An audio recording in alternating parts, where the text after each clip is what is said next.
जी तो 5 मिनट में रेडी होने वाली ओरियो आइसक्रीम घर पे आराम से बनाए जरासीम से पाक। बिस्मिल्लाहिर्रहमानिर्रहीम। अस्सलामुअलैकुम। हुज़ैफ़ा's किचन में सबका वेलकम है। आज मैं लेके आई हूँ आप लोगों के लिए एक फटाफट से आइसक्रीम बनाने का तरीका।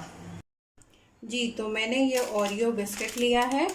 आप इसको अच्छे से इसकी पिटाई कर लेंगे। इसको क्रश करना है। पैकेट मैंने अनबॉक्स नहीं किया अभी।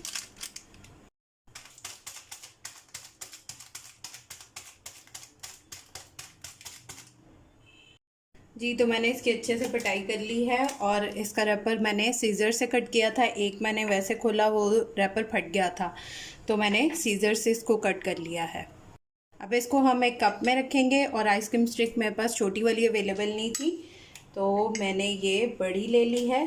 इसको एंड तक, अपने एज तक जो है वो पहुंचा